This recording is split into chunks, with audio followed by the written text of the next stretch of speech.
यादव बहुत ही लोकप्रिय नेता है। डॉक्टर एसपी यादव जीवन भर गांव, गरीब, किसान और खासकर जो लोग वंचित हैं, जो लोग अभाव में जी रहे हैं, जिनके जीवन में कोई खुशहाली और रोशनी नहीं पहुंची, उनके लिए लगातार जीवन भर संघर्ष करते रहे। एसपी यादव जी जहां लोकप्रिय थे, समाज के सबसे गरीब लोग हैं उनकी लड़ाई लड़ते रहे। समाजवादी पार्टी के वो संस्थापक नेता रहे।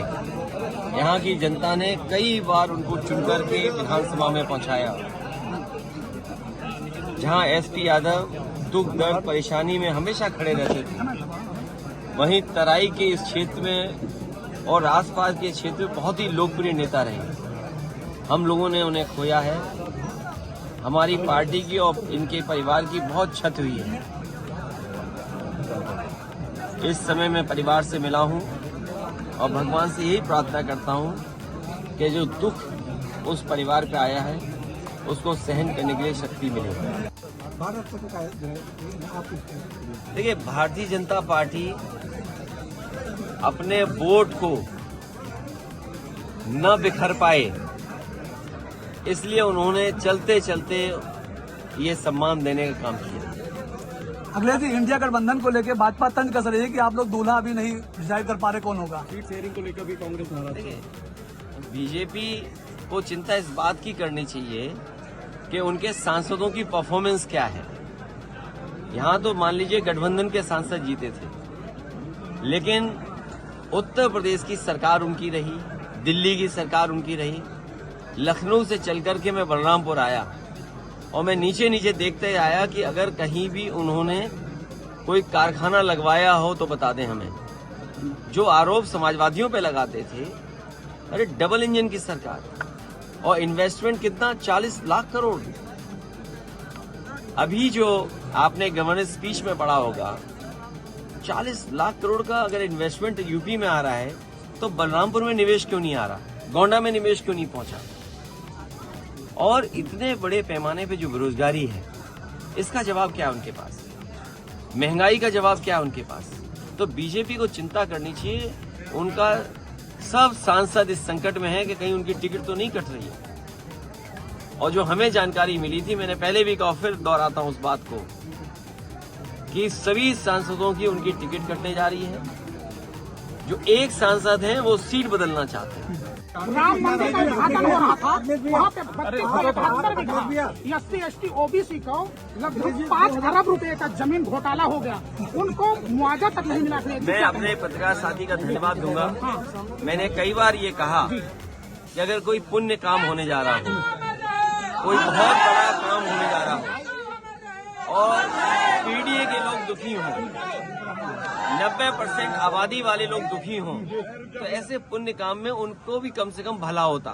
और अगर जमीन घोटाला हुआ है, वो भी अगर गोंडा है, बलरामपुर है या अयोध्या जैसी जगह पर 3271 तो सोचिए आप कल्पना करिए कि किस नाम पर, किस सरकार में इस तरह का घोटाला हो रहा है। अगले जी 2024 लोकसभा तो ये बीजेपी के लोग सबसे बड़े भूमाफिया हैं, याद रखना आप। जहाँ कहीं भी जमीन कब्जा हो रही है और आप जांच करोगे तो वहाँ बीजेपी वाले ही मिलेंगे। बीजेपी, भारतीय जनता पार्टी भू माफिया पार्टी बन गई है। अगले दिन बीजेपी ये जो बेरोजगार इजराइल जा रहे हैं,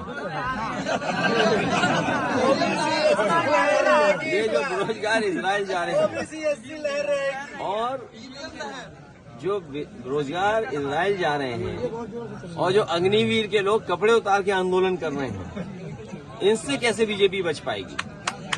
और ये जो नई आवाज उठी है पीडीए वाली, इसमें पीड़ित, दुखी, अगड़े भी हैं, ये ना भूलें अपने आप को। जो पीड़ित हैं, दुखी, अगड़े वो भी हैं और पिछड़े, दलित, अल्पसंख्यक, आदिवासी भाइयों का ये समूह है और आदि आबादी के साथ आगे बढ़ रहे हैं। तो 90% लोग इस पीडीए में शामिल हैं, तो भारतीय जनता पार्टी कैसे बचेगी? भैया ये बताइए, आप प्रधानों से वसूल करके विकसित भारत का सपना दिखा रहे हैं। विकसित भारत तब बनेगा जब हमारी किसान की आय दोगुनी हो, निवेश और नौजवान को सम्मानजनक रोजगार मिले। ये जो डिलीवरी बॉय बना दे रहे हैं या इजराइल में वॉर जोन में भेजे जा रहे हैं, ये नौकरी नहीं है। और जो बीजेपी के लोग या बीजेपी के नेता अपने मंचों से कहते हैं भारत माता की जय हो, हम सब भारत माता की जय बोलते हैं। भारत मजबूत बने, ताकतवर बने, खुशहाल देश बने, हम सब चाहते हैं। लेकिन सोचो, शहीदों की याद में जो रिजंगला में बना था स्मारक, जो रिजंगला में स्मारक बना था, चीन की फौजों ने आकर के वो स्मारक तोड़ दिया। कोई कल्पना कर सकता है कि हमारा देश जो इतना ताकतवर है, हमारी फौज जो इतनी ताकतवर है, उसको झुकना पड़ रहा है। रिजंगला जो हमारा मेमोरियल था, उसको तोड़ दिया चीन के लोगों ने। क्या बीजेपी के लोगों के पास कोई जवाब है? ये जो आधी अधूरी नौकरी दे रहे हैं अग्निवीर, समाजवादी पार्टी कभी स्वीकार नहीं कर सकती है।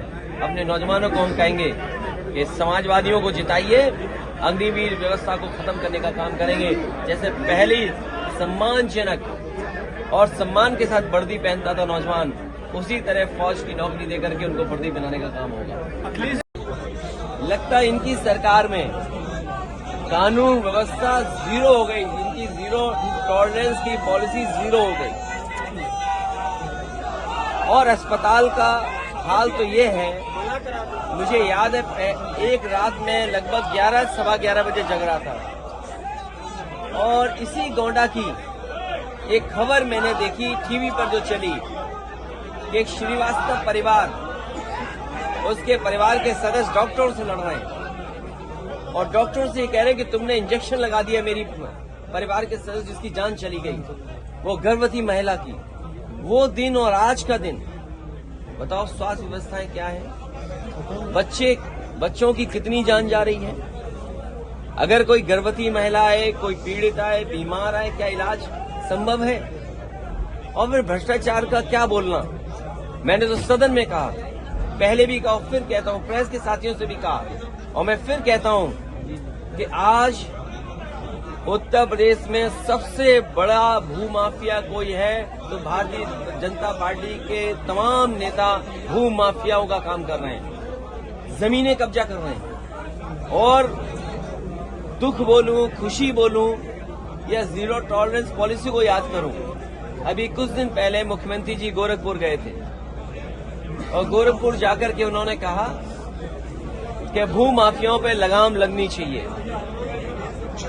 अगर मुख्यमंत्री जी अपने क्षेत्र में ये सोचते हैं कि भूमाफियाओं को लगाम नहीं लगी है, तो बताओ गोंडा में कैसे भूमाफियाओं की लगाम लग जाएगी?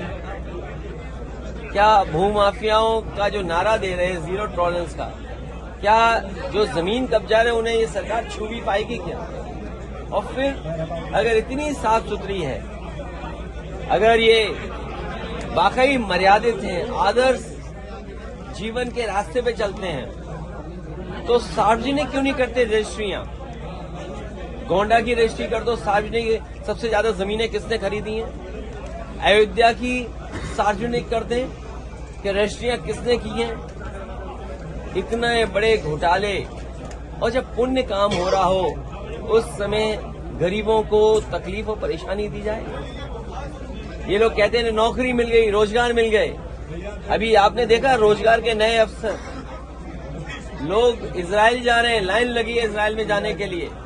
सोचो, वॉर जोन में यहाँ के नौजवान 40,000 45,000 रुपए की नौकरी करने जा रहे हैं। जो निवेश के सपने दिखाए थे, निवेश कितने जमीन पर पहुंचे?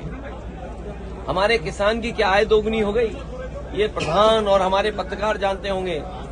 ये जो विकसित भारत का जो नारा देकर के आयोजन चल रहा था, क्या प्रधानों से पैसे नहीं वसूले गए?